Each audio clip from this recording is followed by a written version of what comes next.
Hi everyone! So ngayon, meron lang akong ipipitch na introductory sa business proposal ko sa mga salon owner dyan o kaya any normal person na gustong magkaroon ng sariling first business nila sa retail product or distribution kagaya ng ginagawa ko.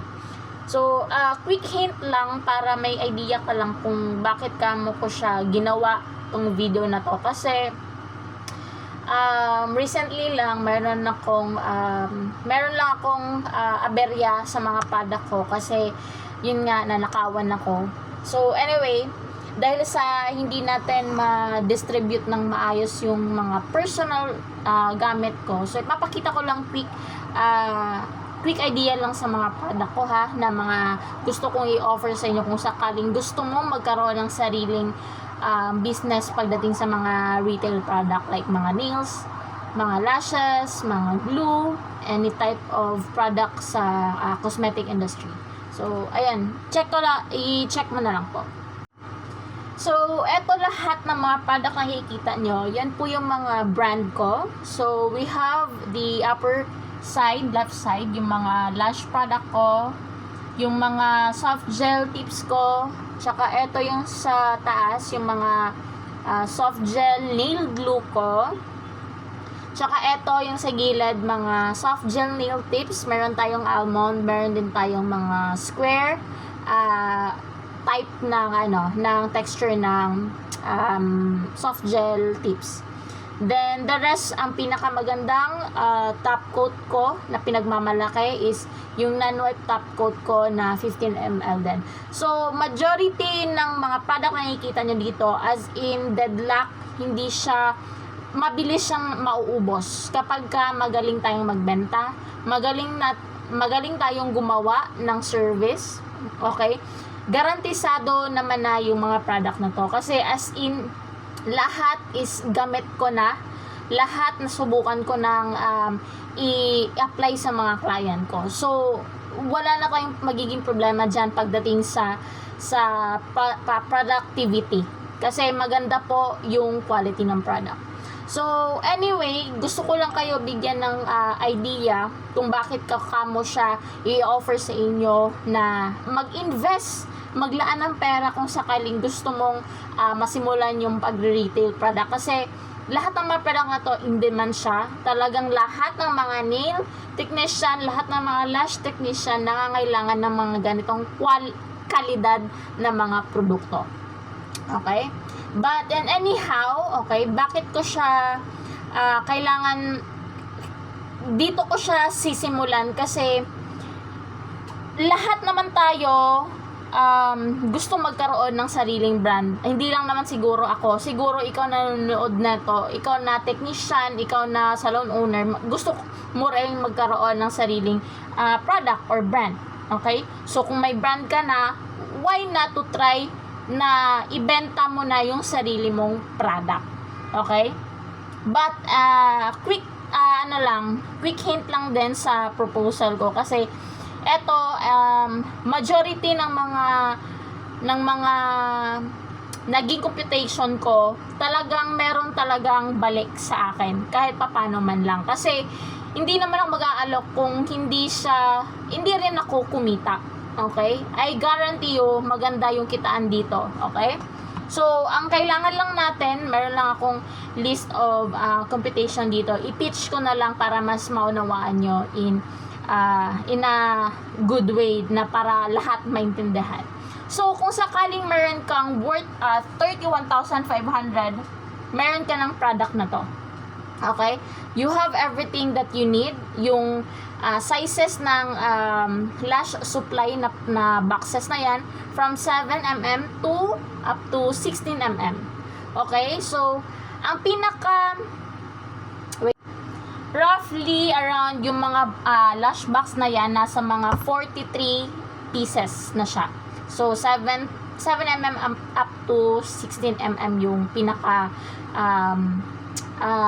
start up niya na meron ka sa worth na 31,500. Kasama na yung top coat na yan, kasama na tong mga soft gel glue na yan, yung mga ano ba, mga top, Nanoy top coat ko na yan, kasama na yan. Kasama na rin tong lash, anong tawag dito? Yung bilog na lash box na pre-made fans. Okay?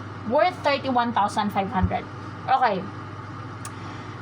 Kung ang goal mo is to retail, okay, resell, something like that, okay? Yung standard retail markup natin, nasa mga 35%. Example lang to.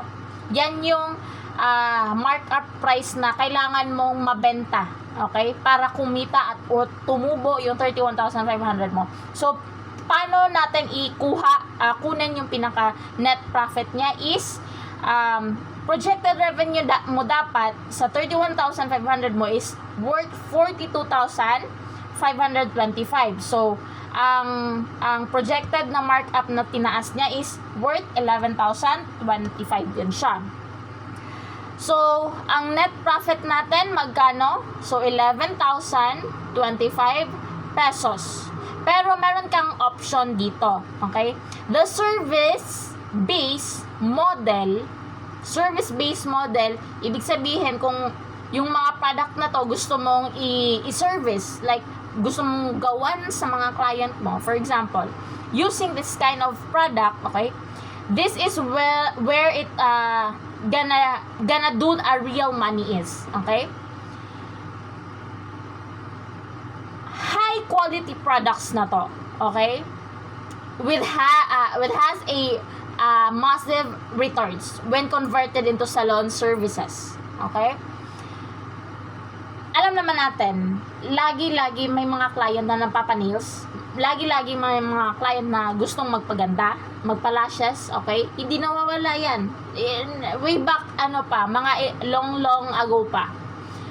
Kung ang lash extension services natin, okay, with 52 total units lash trays na meron ka, okay, 7mm to 16mm, can easily serve 100 clients na siya.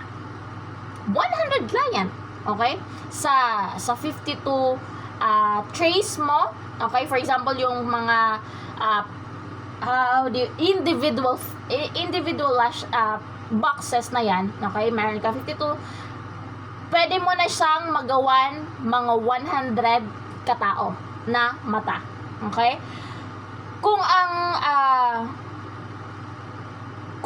average na service price natin, for example, na sa bawat tao is 1,500.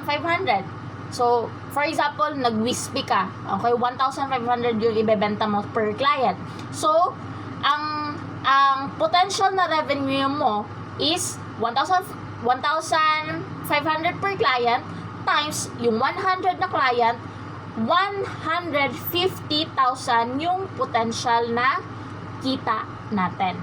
So, nag-invest ka ng 31,500, tapos ibebenta mo yung service mo from wispy set na style pa lang yan, okay? Sa 100 clients mo, ang kita 150,000 peso na potential revenue. Ngayon, kung sakaling gusto mong mag-nail extension services, kasi meron kang in-avail sa akin na mga nail supplies like mga glue, mga lash box, ganito, okay, mga top coat. Yung 14 packs of, 14 na to, wait lang, 14 packs na yan, okay? For example, okay, everything what you need is 14 packs na soft gel tips. So, nasa mga 4,440 nail pieces na siya. Ang nilalaman yan, ng pinaka-box na yan. So, that is roughly 440 full sets na nails. Okay? So, ang pwede mong maibenta sa bawat box na to is 440 full set of nails. But anyway, we are not yet done sa part 2. So, I'm gonna pitch out right after.